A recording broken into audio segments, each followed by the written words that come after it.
Salut à tous et à toutes, j'espère que vous allez bien les amis, bienvenue sur la chaîne, bienvenue sur la vidéo. Aujourd'hui, vous l'avez compris, on est sur une vidéo qui va vous aider, vous, jeunes, abonnés ou même plus vieux, à monter votre première config. Et on est avec mon fils, Ismaël. Tu dis coucou? Bonjour tout le monde. Bonjour tout le monde.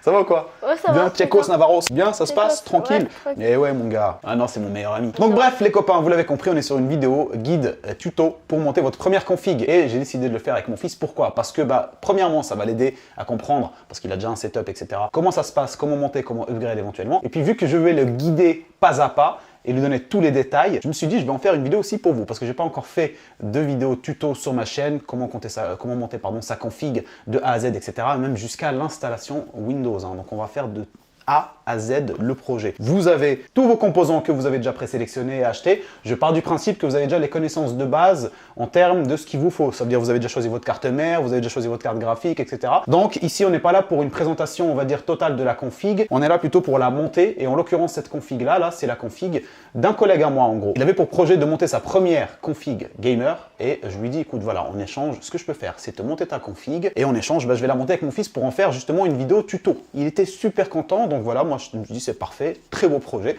Donc on remercie très sincèrement l'équipe de chez Corsair qui nous ont bien gâtés, en l'occurrence ici pour cette config, ils nous ont filé énormément de produits qu'on va voir juste après, des produits nouvelle gêne qu'on a pu voir à Taïwan avec Guigui en Computex, donc ça simplifie la vie en termes de branchement câble, etc. Vous connaissez, c'est leur nouveau système, le IQ Link qui permet de faire ça, vous allez voir, ça va être terrible, on va voir ça juste après. Et pourquoi j'ai demandé donc à Corsair de participer pour le coup avec ces nouveaux produits là, parce que je trouvais ça très intéressant justement par rapport à un premier montage de config. C'est quelque chose que vous allez voir qui simplifie énormément la vie. Donc on verra les produits juste après et on remercie aussi très sincèrement l'équipe de chez Maxisport qui ont participé aussi à la vidéo en fournissant les périphériques justement qu'on va pouvoir donner. Donc les périphériques c'est vraiment un plus, ça ne fera pas partie de la vidéo principalement, mais bon, les périphériques qu'ils ont offert c'était pour justement le jeune collègue là qui se lance dans le domaine du gaming, et donc voilà, c'est vraiment sympa de leur part. Ils nous ont offert ici un clavier, le SK653 en couleur blanche avec des switches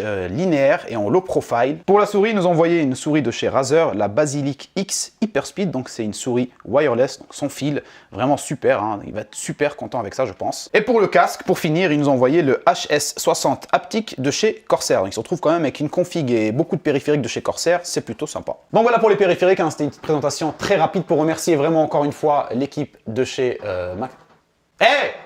C'est le chat. Donc je disais avant de me faire déranger par le chat qui est parti faire grincer la porte, merci encore une fois à l'équipe de chez Maxisport qui nous a envoyé donc les périphériques. Maxisport, vous connaissez maintenant, vous les voyez dans les bons plans, etc. Équipe avec laquelle je bosse depuis un petit bout de temps, très sérieux et très sincère au niveau du cœur. Non, sérieusement. Allez, on va enchaîner les amis, et donc là, on va commencer justement le tuto directement avec Isma. Il va commencer à voir les premiers produits, je vais lui expliquer, en même temps vous aurez tous les détails qu'il vous faudra, et on verra juste après, au moment venu, les produits de chez Corsair. Vous allez voir comment ça peut vous simplifier la vie. Je pense que vous l'avez déjà vu de toute façon, mais à mon avis, il nous donnera son petit ressenti à la fin de la vidéo. Qu'est-ce que t'en penses? Ouais. C'est-à-dire, est-ce que t'as trouvé ça difficile ou pas, ou autre? Okay. Tu nous diras tout ce que tu penseras. Ouais. Moi, je t'expliquerai au maximum, je te donnerai tous les détails. J'ai oublié de vous dire, si la vidéo vous plaît, les gars, n'hésitez pas à mettre un petit pouce bleu comme d'habitude, n'est-ce pas? Ouais. Et puis, si vous avez des questions ou autres, n'hésitez pas à les poser en commentaire. Vous retrouverez aussi tous les produits en description de la vidéo si jamais ça vous intéresse pour faire votre propre config. Allez, let's go! Allez, let's go! Allez, let's go! Non, je rigole. Bon, ça va être très simple. Ce qu'il vous faut, dès le début, vous l'avez compris, comme je l'ai dit, je ne vais pas vous faire la liste des produits que vous avez déjà. Normalement, vous avez pris déjà assez de temps pour vous renseigner, voir les produits qu'il vous faut, etc. On va commencer par la carte mère, mec. La carte mère, tu sais ce que c'est la carte mère? La carte mère, c'est celle qui va prendre et lier tous les composants entre eux. Ça s'appelle la carte mère, c'est la maman. Ouais. Allez, c'est parti. Donc, on va commencer par la carte mère. Alors, ce que je vous conseille, les gars, pour la carte mère, c'est simple, de toute façon vous l'avez déjà vu plusieurs fois, si vous ne l'avez pas vu, je vous le dis. À l'intérieur, vous allez retrouver quelques trucs assez importants à garder, d'autres moins. Vous avez forcément la carte mère, le truc le plus important. Et le reste, vous avez des petits câbles SATA pour ceux qui, par exemple, en l'occurrence, auront des disques durs ou des SSD classiques. Ça, nous, en l'occurrence, dans notre cas à nous, ou selon votre cas, nous aujourd'hui on est sur un SSD NVMe 1.2, on n'en aura pas besoin. Mais vous avez ça quand même dans votre carte, avec la carte mère. Donc tout dépendra aussi des cartes mères, mais vous trouverez aussi des fois des petits trucs qui vous permettent de faire du câble management. Là on est chez Asus ROG Strix, donc c'est cool, il y a des petits bundles à l'intérieur et des conneries comme ça, des choses qui vous permettent de gérer le petit câble management. Et puis tout le reste. On prend juste la carte mère, t'as compris? Oui. La carte mère, et je vous conseille donc de ne jamais poser votre carte mère aléatoirement sur n'importe quoi, etc. Vous pouvez tout simplement utiliser la boîte de base qui est fournie pour sortir votre carte mère et la poser dessus pour faire vos premiers montage. Et on va passer justement à ce niveau-là. Alors, dans un premier temps, Isma, dans un premier temps, mes très chers téléspectateurs, Ismaël, hein, je vous parle à tous ensemble, comme si on était dans une classe. Donc ici, Ismaël, je vais t'expliquer très rapidement comment est constituée une carte mère pour que tu puisses comprendre, en tout cas par rapport à ce qu'on va utiliser. Là, on va mettre le microprocesseur. Le microprocesseur, c'est censé être le cœur de ton ordinateur, d'accord? Ça va être un point très important sur lequel il ne faudra pas faire d'erreur. D'accord. De toute façon, ce moment-là, vous avez pris du Intel ou du AMD, c'est le moment où il faudra faire quand même attention à votre processeur, à ne pas le tordre. Par exemple, si vous avez pris du AMD, vous avez les pins sur le processeur, donc faire attention. Et si vous avez pris du Intel, vous avez les pins sur la carte mère, attention à ne pas les tordre en faisant des manœuvres ou des moves et vous ne faites pas attention. Bon, après, c'est galère. Il ne faut pas paniquer. Non. Parce que là, tu peux casser l'ordinateur, hein, je te jure. Là, si tu fais une fausse manœuvre, moi déjà je perds mon boulot, je me fais virer, je te jure, parce que le mec avec qui je bosse, il m'a dit si tu rates, je te vire. Donc là, t'as pas intérêt à faire une erreur. Ça te fout la pression ou pas? Oui. Mais il faut pas! Non, je rigole, c'est pas vrai. Donc justement, on parlait du processeur, voici un processeur mon fils. Là, on est sur un processeur de chez AMD, le Ryzen 5 5600X. Ça, c'est le modèle, hein, donc toi, tu connais pas encore tout ça.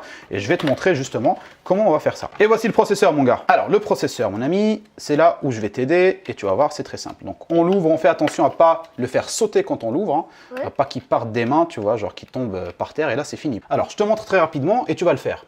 En gros, c'est très simple. Sur la carte mère, tu as ce petit loquet. Oui. Tu vas le lever. Voilà, vas-y, lève-le. Voilà, tu le pousses bien au fond. Voilà. Et tu vas chercher sur ton processeur la petite flèche qui est sur un des 4 coins. Petite flèche dorée. Là, peut-être. Exactement, ici. Là. Voilà. Cette petite flèche-là, là, elle va t'indiquer une autre flèche qui est ici pour te dire, bah, en fait, cette flèche-là doit être... Là. Voilà, elle est exactement là. Donc, tiens. Tu le prends, toujours sur les côtés, et tu le poses en essayant de mettre la flèche avec la flèche, et ça va rentrer, tu vas voir, ça se pose nickel. Vas-y, tu le poses, hop. C'est parfait. Et là, tu refermes, tu le pousses, encore. Tu vas le tirer un peu vers toi, voilà. À ce moment-là, les gars, c'est très simple. Hein. De toute façon, si vous montez votre ordinateur, normalement, la flèche, vous la ratez pas. Mais si jamais sur une carte mère, c'est un peu, vous n'avez pas trop de lumière ou des trucs comme ça, normalement, c'est pas censé rentrer. Si ça bloque un petit peu ou autre, n'insistez pas, c'est que vous n'êtes pas au bon endroit. Donc vérifiez bien que la flèche est bien alignée avec celle sur la carte mère. Maintenant, on va passer au placement des barrettes RAM. Donc là, en l'occurrence, on est sur des barrettes RAM de chez Corsair, hein, les Vengeance RGB Pro, qui nous ont été envoyées par Corsair. Merci encore à eux. Donc on est sur un total de 32 Go. Ils l'ont envoyé 2 x 16 Go, cadencé à 3200 MHz. Arrête! Donc voilà les barrettes RAM, on va les ouvrir, je vais les sortir et je vais te montrer comment les installer. Je vais te montrer pour que tout le monde puisse comprendre, que ce ne soit plus un secret pour personne. Attention les gars, parce que pour l'instant, là, ce que je vais vous montrer, c'est un secret. C'est pas vrai. Tiens, première barrette. Si. Super. Oui. Elle est lourde, hein? T'as vu, on la sent quand même en main un petit peu. Un petit peu. Ici, tu as 4 emplacements. D'accord? Donc là, c'est quand même un moment qui est aussi important que pour le processeur. Mais c'est pas non plus catastrophique si jamais on rate. Quand je parle de rater, je vous explique très rapidement. En gros, vous avez le dual channel. Vous connaissez, pour ceux qui ne connaissent pas, je vous explique très rapidement. Vous allez, donc, dans notre cas, nous, on a 2 barrettes de RAM. 2 barrettes de RAM, si on en avait 4, on ne se poserait pas la question, on met les 4 et c'est réglé. Là, on en a 2, il faudra les mettre donc dans 2 emplacements, 2 slots. En général, c'est à ce moment-là où vous aurez besoin éventuellement de lire une fois, ou en tout cas pour la première fois, la doc d'un des composants, la doc de votre carte mère, si vous ne connaissez pas. Sur cette carte mère là, par exemple, vous avez directement sur la carte mère la désignation des slots qu'il faudra utiliser. Donc le B2 et le A1. Vous avez 2 petites étoiles à côté, donc c'est celui-là et c'est celui-là.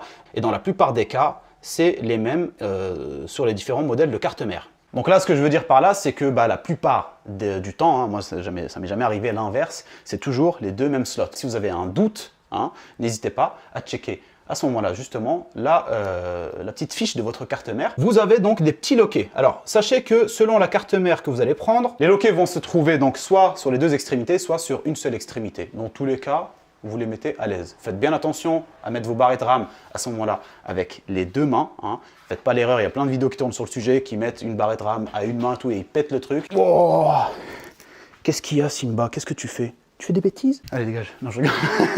Ici, si tu tires, hop, ça s'ouvre. Ouais. D'accord? Allez, je te laisse faire. Tu pousses, donc tu fais bien attention que tu es sur la première qui est la B2. B2. Voilà, et tu ouvres la dernière. Voilà, c'est ça. Donc là, maintenant, tu regardes ta barrette RAM. Ici, tu vois, il y a une petite encoche. D'accord? Cette encoche-là, elle doit correspondre à ce petit truc-là à l'intérieur. Tu le vois? Oui. On en a un dans chaque slot. Milieu. Voilà. Donc, imaginons que tu te trompes et que tu la mets dans le mauvais sens, ça ne rentrera pas. Parce que le petit trou, il sera trop décalé. Ça ne rentrera pas, donc inutile de forcer. Donc ça c'est un détail les gars que vous avez aussi sur votre petite rame, parce que là on rigole parce qu'il y a le chat qui n'arrête pas non plus ces bêtises. Et donc je disais, la petite encoche là vous permettra de mettre votre barre à rame sans vous tromper de sens. Allez c'est parti Isma, je te laisse faire. Donc là tu regardes, tu essayes de voir, essaye de voir où est-ce qu'elle est justement, comment ça rentre. N'oublie pas que c'est sur la B2, voilà, que tu as ouvert. Là tu essayes de voir, si c'est le cas, si tu penses que c'est bon, tu me dis. C'est bon, tu penses que c'est celle-là? Ouais. Voilà, vas-y. Là, tu mets bien droit, les deux mains, tu prends les deux mains, donc je te le tourne dans le bon sens. Voilà.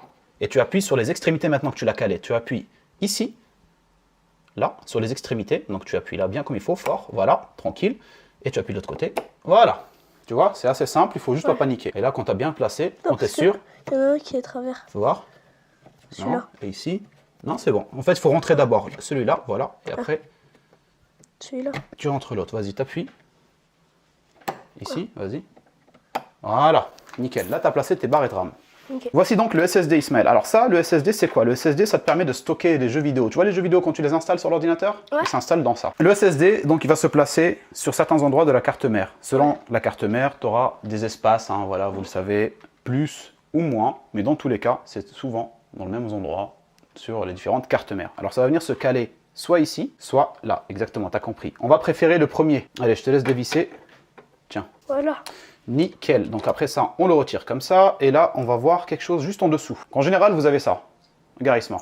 En dessous, ce qu'on a ici. Ça, il faut faire attention. Quand c'est une nouvelle carte mère, etc., toujours faire attention. Là, en gros, c'est de la pâte thermique quelque part pour SSD. Ça va dissiper la chaleur qui va être, on va dire, fournie, enfin, créée par le SSD, hein, qui chauffe en général. Il ne faudra jamais oublier d'enlever le petit plastique qui est juste là. On pose ça sur le côté et on va venir mettre le petit SSD avec une vis qui est fournie avec. Alors, je te montre, c'est très simple. Donc, on a cette petite connectique là, c'est celle-là dans laquelle on va venir rentrer le SSD. Par ce côté-là. Oui. Et c'est pareil que pour les barrettes RAM. Si tu regardes bien, ici, on a un tout petit truc qui sort. Oui. Tu vois, une petite langue qui va venir se caler là-dedans. Allez, tu le cales comme ça et on essaye de voir. Voilà, tu le pousses de l'autre côté. Faut pas avoir peur à pousser votre SSD un petit peu pour qu'il se clipse vraiment. Hein. Donc voilà, ça va pas le casser, faut pas non plus le péter, mais n'ayez pas peur. Donc là, tu viens revisser ton petit cache SSD au-dessus tranquillement. Et on passe à l'étape suivante. Avant de mettre la pâte thermique, le water cooling, etc., c'est là le point que je vous précisais tout à l'heure, pour lequel, en général, moi, j'ai eu à me tromper plusieurs fois. À chaque fois, je m'occupe de cette partie-là qu'à la fin, et je me rends compte que c'est pas forcément la meilleure idée parce que je me retrouve en galère d'espace, parfois, selon les boîtiers, etc. C'est le fameux passage où on va mettre l'alimentation dans le boîtier. Maintenant, moi, j'ai changé un petit peu mon déroulement de projet et en gros, après avoir mis le nécessaire sur la carte mère, je la décale et je mets l'alimentation dans le boîtier. Je t'explique pourquoi. Parce qu'en gros, l'alimentation, quand tu la mets dans le boîtier, à la fin, tu vas voir après, quand on va mettre la carte mère à l'intérieur, qu'on va mettre les choses, etc., il y a des petits passages qui sont tout fins par lesquels il faudra passer des câbles. Et si tu te retrouves avec toute ta carte mère à l'intérieur et tout ça, bah c'est très compliqué de passer certains câbles par certains trous. Donc, nous, ce qu'on va faire, c'est qu'on va anticiper ce passage-là et je vous conseille de faire pareil. Vous mettez votre alimentation dans le boîtier après avoir préparé votre carte mère avec le minimum, c'est-à-dire processeur, RAM, SSD, vous la mettez de côté et on va passer au passage où on va mettre l'alimentation dans le boîtier. Donc alors pour l'alimentation les amis, on va passer sur une alimentation de chez Corsair qui a été envoyée par Corsair, merci encore à eux, hein. Donc une RMX 850 watts en 80 plus Gold, full modulaire. Full modulaire, c'est-à-dire pour ceux qui ne savent pas au cas où, hein, si vous arrivez sur la vidéo par rapport au tuto ou autre, vous avez des semi-modulaires, donc qui ont une partie des câbles, c'est-à-dire carte mère, processeur, qui sont branchés, et puis le reste, vous pouvez les ajouter ou les enlever, ou modifier, ajouter des câbles custom, etc. Et vous avez les full modulaires, en l'occurrence, ce qui est le cas de cette alimentation aujourd'hui. En gros, full modulaire, ça vous permet de choisir clairement tous les câbles. Vous pouvez utiliser que seulement ceux que vous avez besoin, et le reste, voilà, ça vous évite d'avoir un surcâblage à l'arrière et puis un câble management un peu plus propre. Pour le boîtier, pour la config qu'on va utiliser, c'est un boîtier de chez Corsair en couleur blanche, le 4000D Airflow. Pour moi, celui-là, le 5000D, en général, les boîtiers de chez Corsair, hein, sont excellents.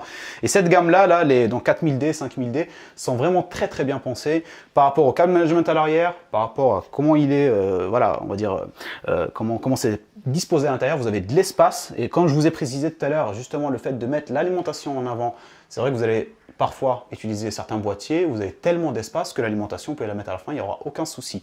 Mais moi, je préfère, comme je vous ai dit, anticiper ce genre de problème. C'est des problèmes que j'ai déjà eu, où je me retrouve à la fin, donc vraiment dans de très peu de place avec les manœuvres à faire avec l'alimentation. Donc on va passer à ce point-là. Je vais te montrer comment installer une alimentation Ismaël dans un boîtier et comment on choisit les câbles à utiliser et pourquoi. Enfin, en tout cas, lesquels. D'accord ? Let's go. Alors, première chose à savoir, mon petit gars, au niveau du boîtier, quand tu l'ouvres à l'arrière, tu te retrouves avec pas mal de câble, d'accord? Faites bien attention aussi, normalement à l'arrière, vous avez une petite boîte. À chaque fois, c'est toujours dans le boîtier dans laquelle on va retrouver pas mal de choses. Une petite boîte dans laquelle vous allez retrouver toutes les visseries qui vous permettent de fixer votre carte mère, des choses, etc. Des fois, des petits trucs pour le câble management. En l'occurrence, on en a souvent chez Corsair, comme ici, des petits trucs voilà, pour gérer le câble management. Et puis, comme je vous ai dit, toutes les vis nécessaires. Des vis, par exemple, supplémentaires, si on veut, on va dire pour l'alimentation. Des vis supplémentaires pour le dessus, pour des ventilos, pour des trucs. Il y a vraiment, en fait, c'est une sorte de plus, quoi. Voilà, c'est une sorte de plus que vous mettez de côté, en tout cas, dans un premier temps. L'alimentation, tu as tous les câbles qui sont là, mais qu'on ne va pas tous les utiliser, tu vois. On va utiliser que ceux dont on a besoin, et ça, je te montrerai après. Vous, de votre côté, voilà, vous avez votre alimentation, comme je le disais, là, moi, je lui montre, mais vous, si vous êtes seul, de toute façon, c'est très simple. Hein. Les câbles que vous allez mettre sur votre alimentation, vous ne pouvez pas vous tromper. Les tailles pour celui de la carte mère, celui du processeur, et puis les 2 ou le solo, donc le 2x8 ou le 8 solo pin pour la carte graphique, donc tout dépendra de votre carte graphique. À l'intérieur, donc, on a l'alimentation, mon ami, c'est le plus important, dans la petite boîte. Tiens, ça pèse lourd. Ouais. Alors, sur l'alimentation, on va venir mettre certains câbles pour lesquels, du coup, qu'on va utiliser en tout cas. On aura donc le câble de la carte mère. De toute façon, tout dépendra des alimentations, mais beaucoup d'alimentations, on vous précise. Sur, en l'occurrence ici, celle de Corsair, on a motherboard, donc pour carte mère, PCIe, CPU, pardon, donc pour le processeur, les SATA, pour les alimentations de disques durs éventuellement, ou les alimentations de ventilo, ou les alimentations de commandeurs pour gérer les RGB, les petits blocs, les hubs. Vous avez en gros tous les détails. Normalement, vous ne pouvez pas vous tromper. Et de toute façon, si jamais il n'y a pas les descriptions sur l'alimentation elle-même, la taille, c'est à la devinette. C'est comme un puzzle. C'est simple, vous n'allez pas vous gourer, vous essayez. Si ça rentre, c'est good. Donc là, en l'occurrence, on commence par celui de la carte mère et on va venir le caler sur l'alimentation. Et je te laisserai faire ce passage-là pour que tu sentes un peu le truc, quoi. Donc on a ici motherboard, tu le vois? Oui. Et on en a 2 pour la carte mère. Oui. Un qui va aller là, Là. et un qui va aller là. Exactement. Et je te laisse essayer de découvrir. Regarde, un petit truc ici qui va aller dans le trou. Voilà, allez, tiens. Voilà, et après je vais t'aider parce que là, il faudra appuyer un petit peu les amis pour enclencher le petit truc. Donc, il ne faut pas hésiter à appuyer. Essaye de bien le mettre dans les trucs. Voilà, voilà, vas-y. Voilà, nickel, il est bien rentré. C'est parfait. Vous avez votre câble de carte mère qui est prêt. Derrière, on va mettre celui du processeur, celui de la carte graphique, et puis après on voit si on a besoin d'autre chose ou non. Pour le câble CPU, c'est simple, c'est pareil, hein. Sur le câble lui-même, vous voyez, il y a écrit CPU, donc vous ne pouvez pas vous tromper, vous faites juste bien attention à avoir ce petit détail. Donc là, Isma, CPU, ça veut dire processeur, d'accord? Microprocesseur. Là, tu as écrit PCIe/CPU, donc tu le mets là-dedans. Vous avez plusieurs slots, hein, donc si vous le mettez sur l'un ou l'autre, ça marchera aussi. Il nous manque plus qu'à mettre le câble de la carte graphique et on aura le principal de l'alimentation. Il nous restera les petits câbles justement par rapport, donc les câbles SATA, etc., par rapport aux différentes alimentations de ventilo, tout ça, on en aura forcément besoin, mais on verra ça dans un second temps, parce que pour l'instant on n'a pas encore sorti les ventilos, etc., donc on les laisse de côté. Le principal a été quand même mis, et puis après on verra si jamais on a besoin. En gros, là, votre alimentation va se situer comme ça dans votre boîtier, donc ça va être en gros comme ça. Vous voyez, ça va être comme ça. Ce qui fait que si jamais vous faites des erreurs sur le choix de prise que vous avez mis ou le nombre, vous n'avez pas mis le nécessaire et autres, si il faut en rajouter, c'est très compliqué avec l'espace restant. Si jamais vous avez déjà installé votre alimentation à l'intérieur du boîtier, donc avec les nouvelles générations d'alimentation de chez Corsair par exemple, c'est situé sur le côté, donc on peut directement dès le début la fixer et puis brancher tout simplement les câbles dont on a besoin. Mais si ce n'est pas le cas, moi je vous invite à faire comme ce que je fais d'habitude, c'est que je la mets à l'intérieur, je ne la visse pas complètement, et si jamais j'ai besoin d'enlever ou d'ajouter un câble, j'ai juste à dévisser très rapidement la seule vis pour qu'elle ne bouge pas trop, quoi, et puis après, voilà. Donc évitez vraiment, parce que je l'ai déjà fait plusieurs fois, en gros, à chaque fois ce que je fais, c'est que je visse l'alimentation ici, je mets les trucs, et à chaque fois je me retrouve il me manque un câble ou quelque chose comme ça, et je me retrouve à dévisser l'alimentation, la ressort, enfin bref, c'est une galère. Donc là, on va la mettre à l'intérieur de la boîte. Lâche, c'est bon, tu peux lâcher. Voilà, là on a mis l'alimentation, plus ou moins ici. Alors, comme je vous le dis, je ne vais pas la fixer, mais je vais montrer à Isma comment on passe les câbles et où. Alors, c'est très simple. On a donc le câble de la carte mère. Tu te rappelles, le plus gros. Faites-le passer, donc on le fait passer au centre, parce que celui-là, l'emplacement de cette alimentation-là, il va être plus ou moins au centre de ce boîtier. On a ceux du processeur. Tu te rappelles, les processeurs, on en avait 2. Oui. D'accord? Oui. Voilà, donc là, on a les 2 câbles du processeur. On en a besoin d'un de 8 et un de 4. Ouais. Donc, on va les faire passer, voilà, 12 au total, on va les faire passer par là. Alors, celui de la carte graphique, tout dépendra du boîtier. Il y a des boîtiers qui ont eu l'intelligence ou l'envie, tout dépendra du point de vue. Mais en gros, de mettre un petit trou juste devant, ici sur le boîtier, ce qui permettait forcément de faire passer le câble en dessous et de le faire sortir pile poil devant la carte graphique. Tous les boîtiers ne font pas ça. Voilà pour donc l'alimentation dans le boîtier. Là, maintenant, qu'est-ce qu'il nous reste à faire, mon gars? Il nous reste à mettre la carte mère à l'intérieur du boîtier, de la fixer. Et pour le coup, après, mettre de la pâte thermique. La pâte thermique, comme je te dis, c'est pour refroidir le processeur qui a tendance à chauffer. Et vous allez voir justement à ce moment-là, c'est les nouveautés de chez Corsair avec le IQ Link. Tout se branche extrêmement facilement. Vous allez voir, c'est magnifique. On va d'abord, avant d'aller plus loin, voir très rapidement les produits Corsair qu'on va utiliser. Préparer la réception de la carte mère. Donc, quand je parle de préparer, ici, on a donc avec ce boîtier livré d'origine, 2 ventilateurs non RGB, un en façade, un à l'arrière. On va les retirer et on va venir placer à l'intérieur les nouveaux ventilos de chez Corsair, les XQ140 RGB. Donc ça, c'est des ventilos en taille 140, vous l'avez compris. Hein.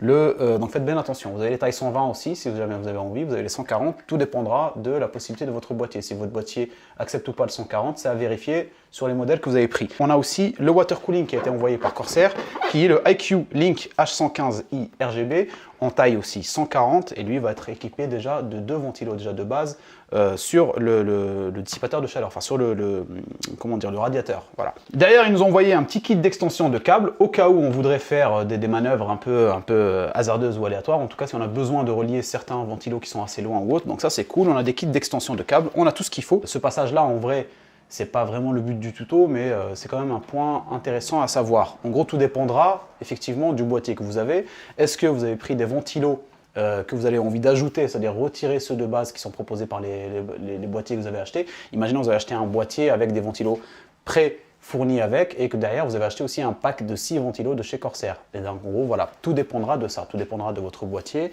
Si vous gardez les ventilos, si vous en avez acheté d'autres que vous allez ajouter. Donc là, vous allez avoir des ventilos des fois qui se branchent en série et qui vont être reliés à la carte mère. Parfois, vous avez un kit, par exemple, de ventilos que vous avez acheté d'une marque ou d'une autre. Par exemple, en l'occurrence, on reste chez Corsair, les anciens modèles qui sont donc câbles, etc., etc. Vous avez 2 câbles, celui qui alimente le ventilo pour tourner et celui qui alimente le RGB. Et en l'occurrence, en général, ils sont envoyés avec un petit commandeur. Vous allez le retrouver, ce commandeur-là. Donc, c'est un petit hub que vous retrouvez chez différentes marques qui vous permet de brancher tous vos ventilos, que ce soit alimentation et RGB, sur un seul hub qui va être lui pareil relié à la carte mère avec donc sur le CH fan et surtout avec la prise SATA ou USB, etc., etc. pour l'alimenter. Donc dans tous les cas, tout dépendra vraiment de votre config. Nous en l'occurrence aujourd'hui on est sur des produits simplifiés de chez Corsair. Oh, c'est encore le chat. Tu as vraiment beaucoup de chance toi en l'occurrence pour ta première config, en tout cas celle que tu montes là, parce que c'est vraiment très simplifié. Un jour on fera un autre projet tous les deux, tu vas voir la différence avec une config qu'on va devoir monter par exemple avec plein de ventilos et des câbles, etc. Ouais. Tout de suite, ça ajoute d'autres dimensions à la difficulté. Voilà les copains, on a placé donc les ventilateurs, on en a utilisé 2 en façade. Hein. Je ne vous ai pas montré ce passage parce que c'est un montage classique, simple. Par contre, je vais vous montrer très rapidement comment ça fonctionne à l'arrière, à la différence de ce que vous avez pu voir parfois. Donc ici les amis, en façade, on a utilisé 2 ventilateurs de chez Corsair, comme je l'ai montré, qui vont être directement reliés par un seul câble qui va gérer l'alimentation et le RGB sur le IQ Link juste ici. Donc le câble il est juste là, il descend, il va vers les ventilos et ça c'est parfait. Le IQ Link lui il est alimenté donc directement via l'alimentation et il a un petit câble USB qui va aller se relier à la carte mère pour pouvoir le détecter sur le Corsair IQ Link, enfin le software, etc. Donc en soi, franchement, c'est ultra facile. Ismaël a fait le montage, j'ai juste vissé un petit peu les ventilateurs pour lui parce que c'était assez compliqué, mais en soi, ça a été assez simple, n'est-ce pas? Oui. Non, en vrai, ça va, c'était cool. C'était cool. Allez, c'est parti pour le passage de la carte mère. Il est parti la récupérer. Je vais lui montrer comment la poser et en même temps à vous. Et en vrai, c'est ultra simple. Hein. C'est un moment très simple, très familial et super jovial. Alors les amis, ce qu'il faut savoir, c'est que c'est très simple. À l'intérieur de votre boîtier, vous avez des entretoises. Hein. On peut voir des entretoises ici. Donc tout dépendra de la taille de votre carte mère. En général, vous retrouverez toujours la même chose, voire même dans les petits surplus hein, du boîtier fourni, enfin de vis avec le boîtier fourni. Vous avez les petites entretoises en plus si jamais vous avez envie d'en changer ou qu'il y a une qui manque. J'en sais rien. Mais en tout cas, en général, vous n'avez pas ce problème-là. Vous avez déjà des entretoises sur lesquelles il faudra venir caler votre carte mère. Et si vous avez de la chance et que le boîtier est sympa, il vous mettre même une entretoise, sorte de témoin qui vous permettra de savoir directement en vous référant sur celle-là que votre carte mère est directement bien placée. Et bien là, il va falloir poser la carte mère et faire en sorte à ce que ça corresponde à ces petites entretoises. Pour le coup, la carte mère, on va la poser. Il est plutôt à l'aise avec la carte mère, le gamin. Il l'a levée. Ouais, bien sûr, bah, si tu veux, il est en train de la faire tourner sur la main comme ça, comme une pizza. Non, mais...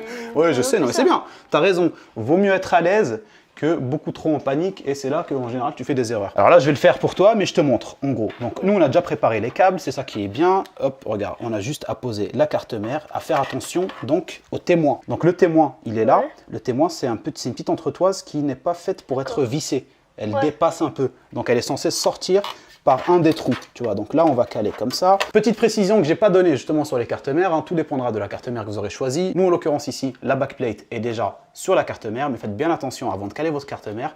Si votre carte mère ne dispose pas de backplate déjà de base comme ça, pré-fixée, vous allez sûrement l'avoir dans la boîte de la carte mère. Mettez-la sur le boîtier et puis après venez caler votre carte mère. Sinon vous allez avoir un gros trou, ça m'est arrivé 1 million de fois sur mes différentes configs, j'oublie tout le temps ce passage de le faire pour moi, donc pensez-y. Nous en l'occurrence sur cette carte mère de chez Asus, la ROG Strix B550 Gaming, celle-là, il n'y a aucun souci, elle a déjà la backplate fixée dessus. Donc on la met comme ça Isma. Alors regarde, hop tu vois, ici tu as l'entretoise témoin qui sort un petit peu, donc c'est ça en fait qui te dit, bah, à partir du moment où elle est bien sortie et tout, tout est bien aligné. D'accord. Alors pour les vis, hein, comme vous allez voir dans votre petit paquet là, vous ne pouvez pas vous tromper. C'est des vis, vous en avez des très grosses pour le boîtier lui-même, donc des vis de rechange d'arrière, etc. Vous avez des toutes petites vis éventuellement par exemple pour SSD ou des trucs comme ça. Et vous avez des autres vis pour alimentation, ventilo, water cooling, les gros bordels. Donc en vrai, vous ne pouvez pas vous tromper. Celles qui restent, c'est celles qui vont sur la carte mère. Donc vous vissez votre carte mère et c'est déjà très bien pour la carte mère, il n'y a plus rien à faire après. Si elle s'est enlevée, tu la remets sur la vis, vu que ta vis, ton tournevis il est aimanté, donc tu la cales. Et après, hop, voilà, tu la mets dans le trou et tu commences à tourner. Voilà. Bon, voilà, on a placé la carte mère, hein, d'accord. Donc, ce qui nous reste maintenant, mon fils, c'est de brancher les différents câbles qu'on a fait passer tout à l'heure, justement, au préalable, pour ne pas avoir de problème. Donc, on a le câble de la carte mère qui est ici. Et il va aller où, devine? Regarde les emplacements. Là. Exactement. Il va aller, comme tu as dit, juste là. Alors, pour le coup, on va trouver le sens. Là, tu as un petit loquet, ici, là. Tourner. Donc, tu trouves ce petit loquet là, voilà. Il faut le tourner. Hop là, et après on ira le faire passer comme ça. Voilà, tu vois, là il va être joli. Là au-dessus, on a ce qu'on a fait passer tout à l'heure. Oui. Les trucs pour le processeur, d'accord?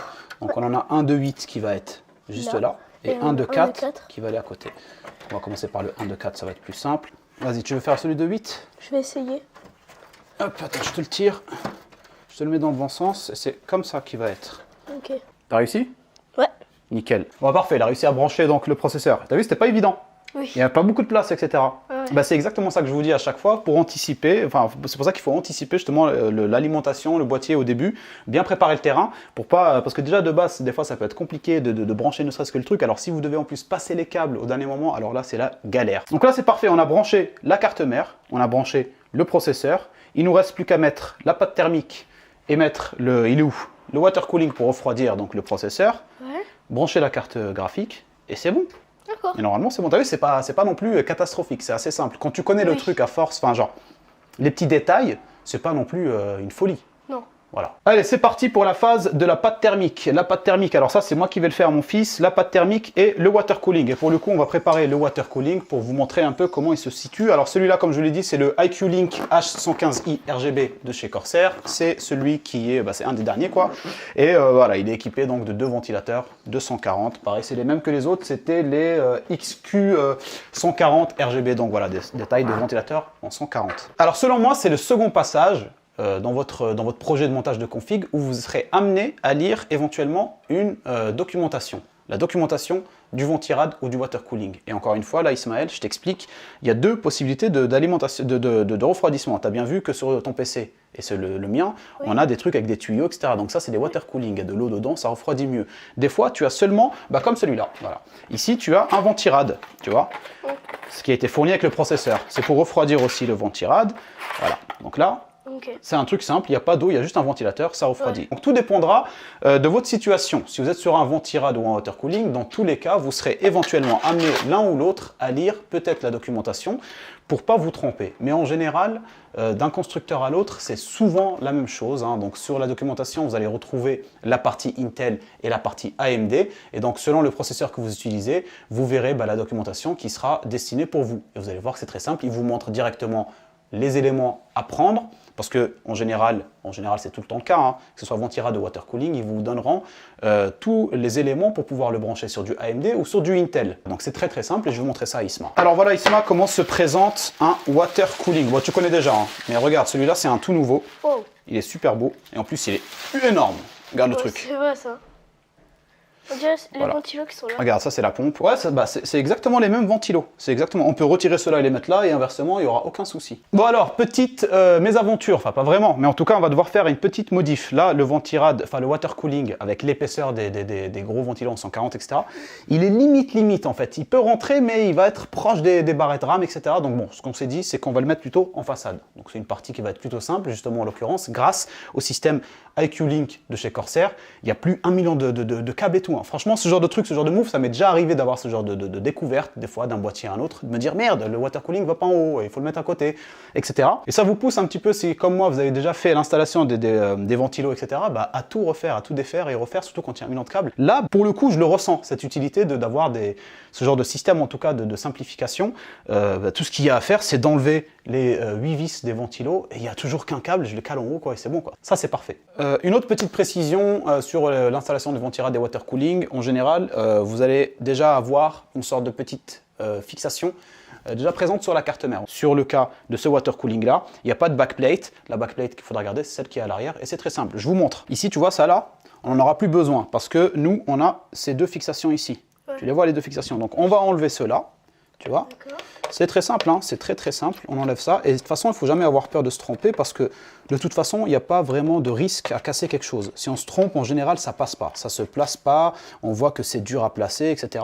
Donc là, boum, tu enlèves ça. Tu viens placer des petites entretoises ici qui sont fournies avec le water cooling ici, hein, pour venir le supporter. On va venir les caler. Donc là, tu vois, Isma, ça, c'est de la pâte thermique. Alors, il faudra l'ouvrir, il faudra réussir à l'ouvrir. Et là, on va appliquer de la pâte thermique. Non, pas sur celui-là, sur le processeur. Et après, on viendra poser dessus le water cooling. Ok.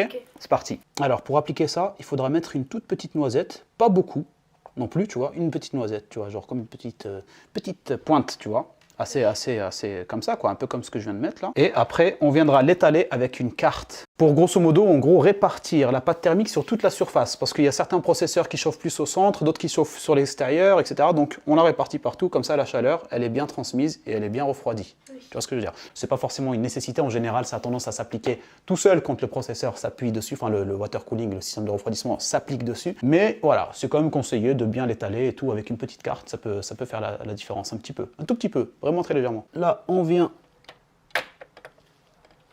caler ça comme ça. Vas-y, Isma, faut voir, il te fait les petites vis. Et il ne faut pas avoir peur d'appuyer un tout petit peu, sans forcément trop serrer non plus. Hein. Le but, c'est quand même juste d'accrocher, de fixer le système de refroidissement sans trop serrer, tu vois. Voilà pour la fixation du water cooling, hein, on l'a fixé, ça a été plutôt facile, il n'y a pas eu de souci. Alors, l'étape suivante maintenant, les gars, qui vous restera à faire, ça va être de relier tous les petits câbles restants, c'est-à-dire ceux du boîtier qu'on a pu voir en début de vidéo, ceux que je t'ai montré par rapport à la commande. Donc, pour pouvoir allumer depuis le boîtier du PC, pour pouvoir brancher des périphériques USB en façade, etc. Tout ça, va falloir le relier à la carte mère. Et normalement, il ne nous restera plus rien à faire, mis à part brancher la carte graphique, dernière chose qu'on fera à la fin. Alors regarde, par exemple là tu as un câble USB, c'est celui qui va contrôler donc le IQ Link, c'est ce qui va permettre de tout gérer ici en termes de ventilateur et de RGB, etc. Donc tu as un câble ici qui s'appelle USB 2.0. Regarde ici, oui. Il y a écrit quoi en dessous? USB. E34. Voilà. Donc en gros, voilà, exactement les gars, vous regardez bien, il y a des petites prises USB hein, sur votre carte mère, c'est écrit USB. En général, on ne se trompe pas dans ce passage-là. Donc Isma, tu vas le brancher et tu regardes bien parce que tu as un endroit où tu n'as pas de trou. Donc il faut que tu regardes à l'endroit où tu n'as pas de pin. Et tu essaies de le mettre dans le bon sens. Bon alors pour le reste Isma, on a le petit câble USB du boîtier. Là on a branché le câble USB du IQ Link. On va brancher l'autre câble USB du boîtier. On va le mettre pareil, on va le faire passer en dessous parce que en général, les petites prises USB sur les cartes mères, elles sont en bas. En fait, vous allez voir qu'au moment vous allez brancher votre boîtier à la carte mère pour pouvoir tout gérer. Il y aura un seul passage qu'on verra après ensemble sur lequel vous pouvez faire des erreurs, mais qui ne vous mènera pas à la perte de votre PC. Clairement pas. S'il y a une erreur, ça ne démarrera pas. C'est le seul endroit où vous pouvez faire des erreurs de branchement. Tout le reste, c'est soit de par la prise la forme de la prise et du câble que vous reconnaîtrez, soit de par le nom sur le câble, donc comme par exemple le HD audio ou l'USB, vous le verrez, c'est écrit aussi sur votre carte mère. Donc normalement, vous ne faites pas d'erreur sur ça. Et là, Isma, je vais te parler du passage le plus relou dans un montage de PC. Ça va être ces 3 câbles-là. C'est 4 câbles pour le coup. 3 câbles parfois, d'un boîtier à un autre, pareil. Et en gros, ça dépendra, ces câbles-là, du type de boîtier que tu as. Donc des fois, il y a des boîtiers qui vont avoir beaucoup plus de câbles, d'autres moins. Donc il y a plein de différences à ce niveau-là, mais les basiques restent les mêmes. C'est-à-dire qu'il faudra bien brancher le Power SW et il faudra bien brancher le Reset SW. Normalement, si on ne fait pas d'erreur sur ça, le PC démarre. Si vous faites une erreur sur ça et que vous inversez certains câbles, par exemple le plus et le moins sur le Power LED plus, Power LED moins ou le Power SW, c'est le principal, ça peut éventuellement ne pas démarrer. Mais de toute façon, comme je vous dis, vous ne risquez rien. Et là où ça va différencier, alors c'est qu'il y a certains boîtiers, et pour le coup je trouve ça dommage que ça ne soit pas fait sur de plus en plus de boîtiers, qui ont, au lieu d'avoir plusieurs câbles comme ça, vous voyez, eh ben, ils ont qu'un seul petit bloc de câble qui va directement sur se brancher. Et ça c'est vraiment terrible parce que tu ne feras pas d'erreur. Et c'est le dernier point où vous serez amené à lire éventuellement une documentation. Donc comme je vous l'ai dit au début, en général, il va y avoir 3 moments où vous serez peut-être amené à lire la documentation. Documentation, donc c'est les petits papiers là qu'on a montré depuis le début. Donc la première, c'est éventuellement si vous n'êtes pas certain de là où placer les barrettes RAM, mais ça en général, ça avec l'expérience, vous n'en aurez plus besoin, vous le saurez direct. Mais les 2 vraiment restantes, où vous serez peut-être vraiment poussé à le faire, et c'est peut-être mieux de le faire, c'est de lire la documentation, en tout cas de checker très rapidement s'il y en a une, ceux du water cooling et du ventirad, parce que des modèles changent, etc., les branchements changent, et tout ça fait que vous serez peut-être amené à lire la documentation ou à checker. Et surtout, à la fin, la documentation de votre boîtier ou de votre carte mère, si jamais vous n'arrivez pas à bien voir. Alors parce qu'en gros, je vous explique et je vais vous montrer très rapidement. Alors là, vous n'allez pas le voir dans la vidéo parce que il faut vraiment zoomer et tout, mais en gros, vous voyez les petites broches ici, c'est ce qui va vous permettre justement de relier tout ce que je vous ai montré comme câble. On voit en dessous des petites broches, il y a écrit exactement la même chose qui est écrit sur les petits câbles. D'accord? Donc en gros, Power SW, tu le verras, c'est écrit en dessous aussi sur la carte mère, en dessous des petits pins. Pareil pour le Power LED, etc. Donc tout est indiqué en tout petit par contre sur la carte mère. Donc si vous avez un doute, n'hésitez pas à checker justement, comme je l'ai dit, sur la documentation de votre carte mère, vous aurez le schéma en beaucoup plus grand. Et là, vous allez être sûr où vous allez placer vos petites connectiques. Là, pour le coup, je vais les faire parce que Ismaël, à mon avis, ça va être un peu galère pour lui. En plus, il commence à se faire tard, c'est-à-dire là, la luminosité, elle baisse vraiment. Et comme ça, on voit à la fin, il n'y a plus qu'à tenter un petit démarrage sans la carte graphique pour voir si tout roule bien. Bon, écoute, là on a branché la petite alimentation, il n'y a plus qu'à tester, voir si ça démarre directement ou pas. Voilà. Et c'est parfait. On dirait un petit peu le mien par contre. Hein? On dirait un petit peu le mien à l'intérieur. Alors là, ça c'est alimenté. Ça... Ah oui, j'ai oublié un truc quand même assez important. C'est peut-être d'alimenter aussi les lumières RGB qui ne s'allument pas ici. Donc il nous reste un petit problème, donc petit bug là actuellement. Le petit problème a été résolu au niveau du branchement. Il manquait juste un câble que j'avais pas branché entre les ventilateurs et le water cooling. Parce que entre les ventilateurs de ce water cooling, donc le nouveau là avec les nouveaux systèmes de Corsair, les ventilos qui se branchent entre eux, qui sont magnétiques, etc. Il y a un seul câble qui sort et qui va venir se brancher sur quasiment la pompe. Et donc la pompe elle-même va te brancher au IQ Link qui lui fera tout le reste. Donc voilà. Alors Isma, pour la carte graphique, pour finir, on a la carte graphique qui est ici une 6750 XT. Alors toi tu connais pas trop ça, mais bon, en soi je donne le détail pour ceux qui regardent la vidéo. C'est une bonne carte graphique de chez AMD. Fais gaffe, ne la fais pas tomber celle-là. Celle-là pour la placer c'est simple aussi, tu vas voir. Ce qu'il faut savoir c'est que comme pour les barrettes RAM, il y a un petit loquet ici, tu vois. Hop, on appuie dessus, on l'ouvre. Et quand on va venir clipser la carte, elle va faire tac.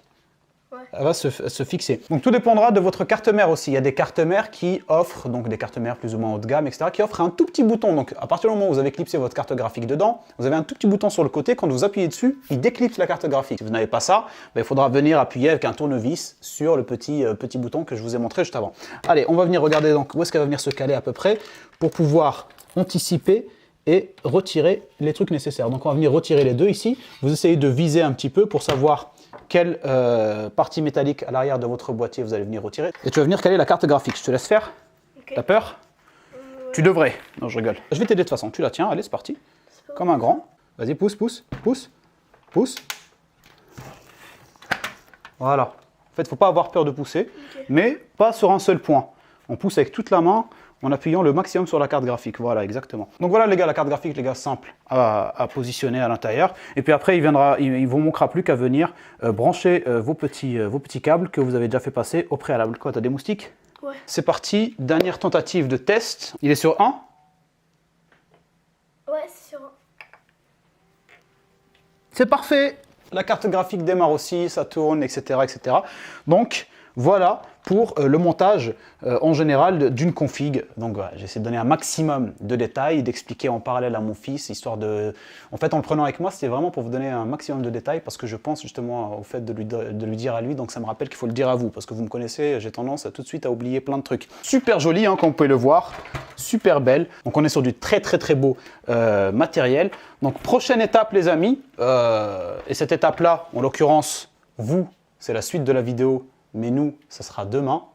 Donc ça va être comment installer Windows, hein. Je vous montrerai très simplement comment rendre bootable une clé USB, etc. Donc ça, c'est la suite de la vidéo. En attendant, bah écoutez, ça a l'air d'être plutôt clean, hein. Il n'y a pas de souci. Qu'est-ce que t'en penses, mon fils? C'est nickel. C'est nickel? Ouais.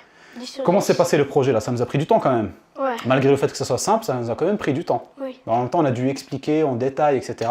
Ça a pris un peu plus de temps que prévu, mais j'ai quand même trouvé que c'était plus simple avec les nouveaux produits Corsair. Donc si vous avez des questions ou autres, n'hésitez pas à les poser en commentaire. On enchaîne maintenant avec l'installation de Windows de A à Z. Et comment activer votre Windows 10 ou Windows 11 sans vous ruiner. Let's go. Pour la phase suivante et finale de votre projet, les amis, il vous faudra installer un Windows 10 ou un Windows 11 selon vos besoins.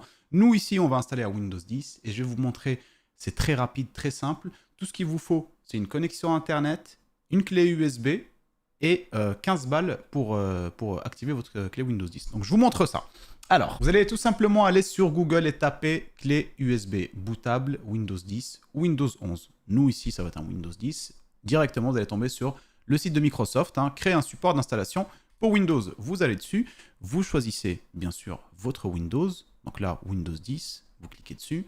Ça vous ouvrira cette page-là avec une mise à jour Windows ou un outil. Donc là, ils vous disent, voulez-vous souhaiter installer Windows 10 sur votre PC? C'est notre cas. Téléchargez l'outil maintenant. Vous allez avoir le Media Creation Tools qui va se télécharger. En l'occurrence, moi, ça fait déjà 2 fois que je le prends. Vous le lancez. Et là, vous allez voir, c'est très simple. Donc à partir de là, vous branchez votre clé USB. Il vous faut une clé USB d'au moins 8 Go. Prenez une clé USB de 16 Go, ça c'est des trucs, voilà, vous l'avez, elle traînera, elle vous servira pour plein de trucs. Et si jamais vous avez besoin d'une réinstall Windows 11, vous pouvez la rendre bootable sans aucun problème. Donc voilà, vous acceptez les conditions, etc. etc. Ça prépare certains éléments, ça peut prendre un petit peu de temps, hein, donc cette petite phase là ici de clé USB. Donc là, vous avez mettre à niveau ce PC maintenant ou créer un support d'installation. Donc on va cliquer sur créer un support d'installation. Vous sélectionnez donc ce qu'il vous faut. Vous avez les options basiques et vous pouvez utiliser. Donc là, c'est les options recommandées. Vous pouvez changer certaines choses, mais pas vraiment. Voilà, vous pouvez juste choisir le 32 bits, les deux, comme ça. Vous laissez sur 64, français ou anglais. Donc la langue, c'est tout. Let's go. Et là, vous choisissez, donc vous avez disque mémoire flash USB. Voilà, sa taille doit être d'au moins 8 Go, comme je vous le disais, et fichier ISO. Donc vous restez sur flash USB, suivant. Vous choisissez bien votre flash USB, enfin en tout cas l'USB que vous avez inséré. Là, moi j'ai un truc, c'est un petit micro-cravate qui est branché en même temps, donc on le voit ici. Mais donc faites pas d'erreur si jamais vous avez d'autres, genre un disque dur, des trucs comme ça. Faites pas d'erreur, donc choisissez bien votre USB, les amis. Suivant, et là ça va vous prendre un petit peu de temps, environ 5 à 6 minutes pour faire tout ce qu'il faut pour rendre votre clé USB bootable. Voilà les copains, après avoir terminé l'installation de Windows sur votre clé USB, enfin en tout cas vous l'avez rendu bootable, vous cliquez sur terminer et c'est bon. Vous avez encore une petite phase où normalement ça prend très peu de temps, comme vous avez pu le voir, hein, voilà, votre clé est devenue bootable. Maintenant tout ce qu'il vous reste à faire, c'est d'aller sur Whokeys, d'accord? Whokeys, site que vous connaissez déjà, duquel je vous ai déjà parlé en tout cas, sur lequel vous allez retrouver pas mal de clés de jeux vidéo, etc., de software, ainsi donc aussi que Windows 10. Sachez qu'une clé Windows 10, si vous l'achetez, et que si jamais vous avez fait une clé bootable Windows 11, la clé Windows 10 permet aussi d'activer votre Windows 11. Petit tips qui vous permettra de save un peu plus de thunes pour le coup. Donc là, vous allez partir sur Windows 10 Pro OEM. Donc OEM, en gros, c'est quoi? Vous le savez, pour ceux qui ne le savent pas, c'est une clé qui est installable qu'une seule fois. Quand vous l'avez installée, vous l'activez, c'est fini. Après, à partir de là, si jamais vous devez réinstaller votre Windows, vous devez en acheter Une autre, donc vous faites acheter maintenant, c'est simple. Et là, n'oubliez pas le code SK20 qui vous fait bénéficier de 25% de remise. Donc vous vous retrouvez avec une clé Windows 10 à 15,21 €. Vous soumettez votre commande. Après ça, vous allez recevoir un email de confirmation. Vous pouvez aller sur votre espace directement Rookies et vous allez retrouver votre clé Windows 10. Pour le reste, c'est très simple, hein. Vous allez juste allumer votre nouvelle config en ayant au préalable branché la clé USB dessus. De base, normalement, la plupart du temps, vous allez tout de suite booter sur la clé USB. C'est-à-dire ça va vous lancer tout de suite l'installation de Windows avec oui, bienvenue, qu'est-ce que vous voulez faire? Français, anglais, nan. Si ce n'est pas le cas, vous allez devoir aller dans le BIOS. Alors pour le coup, vous allez au démarrage quand le logo de votre carte mère s'affiche, Asus en l'occurrence ici chez nous, ou autre. Vous allez spam la touche Supr, donc d'elle de votre clavier, pour pouvoir accéder au BIOS. À partir de là, dans le BIOS, vous allez pouvoir aller sur les priorités de boot. Donc choisir sur quoi votre PC boot prioritairement, c'est-à-dire démarre en priorité. Si vous avez déjà un Windows 10 par exemple installé et que vous voulez installer un Windows 11, vous allez devoir aller dans le BIOS, d'accord, et choisir le boot prioritaire et choisir du coup votre clé USB qui contient le Windows 11. Donc c'est pour ça que je vous dis en temps normal quand il n'y a aucun Windows et que vous mettez votre clé USB avec le Windows bootable dessus, ça se lance automatiquement sur l'installation. Mais au cas où, si ce n'est pas le cas, allez dans le BIOS et choisissez bien votre clé USB en mode boot prioritaire. Après ça, c'est très simple, hein. Vous allez voir que ça va vous demander d'installer votre Windows. Vous suivez classiquement, comme un software classique, l'installation, vous donnez les informations nécessaires. À la fin, vous avez donc un Windows utilisable, mais c'est une sorte de démo, enfin un truc de pendant 30 jours, là, donc il n'est pas activé. C'est là où vous allez aller dans votre espace client, donc Rookies, récupérer votre clé, aller dans vos paramètres Windows, et puis mettre la clé d'activation. Et puis voilà les copains, vous avez un Windows 10 tout propre sur votre nouvelle config. Voilà les amis, c'est la fin de la vidéo, j'espère qu'elle vous aura plu, qu'elle vous servira dans vos projets. Si vous avez des questions, n'hésitez pas à les poser en commentaire. Moi voilà, j'ai passé vraiment un excellent moment, j'en ai profité pour faire ça avec mon fils, c'était cool de partager ça avec lui. Et puis avec vous en même temps, hein, voilà, je me sens de plus en plus proche de vous, donc automatiquement. Non, sérieusement les amis, je vous souhaite une très bonne fin de journée et on se voit dimanche pour la prochaine vidéo. Allez, portez-vous bien et je vous fais un gros bisou. Ciao, ciao.